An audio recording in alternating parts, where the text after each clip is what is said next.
অবশেষে ইরানের খোররামশাহর এবং সাজরিলের মতো উন্নত প্রযুক্তির ব্যালিস্টিক মিসাইলগুলোর কাছেই কি ধরা দিচ্ছে যুক্তরাষ্ট্র? আর এই ভয়েই কি ইরান নিয়ে সিদ্ধান্ত নিতে হিমশিম খাচ্ছেন ট্রাম্প? অর্থাৎ খুব সহজে বলা যায় ইরান আতঙ্কে ট্রাম্প, আর অন্যদিকে ইরান, তারা কি সত্যিই মধ্যপ্রাচ্যে মার্কিন ঘাঁটিগুলো ধ্বংসের জন্য প্রস্তুত? ট্রাম্পের নৌবহর কি তাদের ব্যালিস্টিক মিসাইলের সামনে দাঁড়াতে পারবে?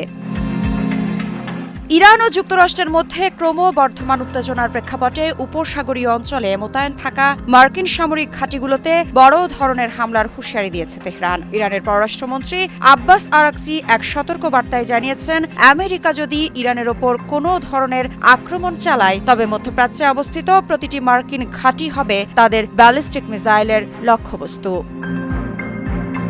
আরাকচি স্পষ্ট করে জানিয়েছেন, যদিও আমেরিকার মূল ভূখণ্ড আক্রমণ করা সম্ভব নয়, আঞ্চলিক ঘাঁটিগুলো তেহরানের নাগালের মধ্যেই রয়েছে।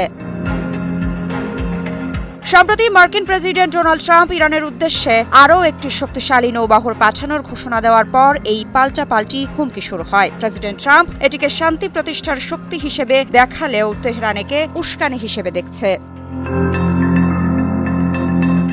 এদিকে আরাকচি আল জাজিরার কাছে জানান, ইরান যুদ্ধে ভয় পায় না এবং তাদের সামরিক বাহিনী যে কোনো আগ্রাসনের দাঁত ভাঙা জবাব দিতে সব সময় প্রস্তুত। তিনি আরও জানিয়েছেন, তারা প্রতিবেশী দেশগুলোর ওপর হামলা চালাবেন না, বরং ওইসব দেশে থাকা মার্কিন সামরিক অবকাঠামোকে টার্গেট করবেন।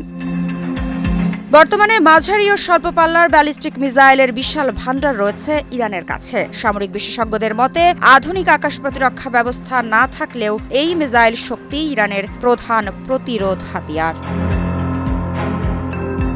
ইরানের হাতে থাকা খোররামশাহর এবং সাজরিলের মতো উন্নত প্রযুক্তির ব্যালিস্টিক মিসাইলগুলো প্রায় ২,০০০ কিলোমিটার দূরের লক্ষ্যবস্তুতে আঘাত হানতে সক্ষম। কাতারের আল উদেইদ বিমান ঘাঁটি থেকে শুরু করে বাহরাইনে মার্কিন বাহিনীর সদর দপ্তর এবং কুয়েত, ইরাক ও সিরিয়ার অধিকাংশ সামরিক স্থাপনা এখন ইরানের সরাসরি মিসাইল ছায়ার নিচে। এমনকি তুরস্কের ইনজিলিক এবং সংযুক্ত আরব আমিরাতের আল ধাফরা ঘাঁটিও ঝুঁকির বাইরে নেই।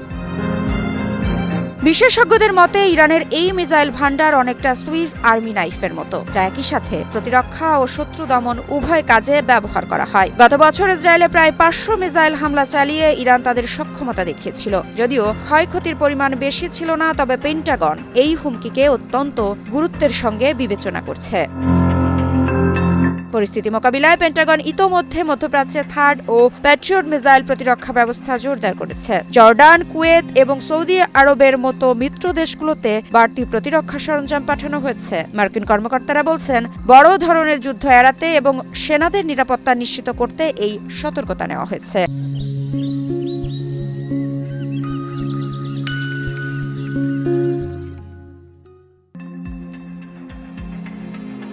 এমন উত্তপ্ত পরিস্থিতির মধ্যেও পরমাণু কর্মসূচি নিয়ে ওমানে দুই দেশের মধ্যে পরোক্ষ আলোচনা চলছে। তবে আরাকচি জানিয়েছেন, ইউরেনিয়াম সমৃদ্ধকরণ নিয়ে কোনো আপোষ হবে না। ক্ষেপণাস্ত্র কর্মসূচি বা আঞ্চলিক মিত্রদের সহায়তার বিষয়ে ওয়াশিংটনের কোনো দাবি ইরান মেনে নেবে না, কারণ এগুলো তাদের জাতীয় নিরাপত্তার অবিচ্ছেদ্য অংশ।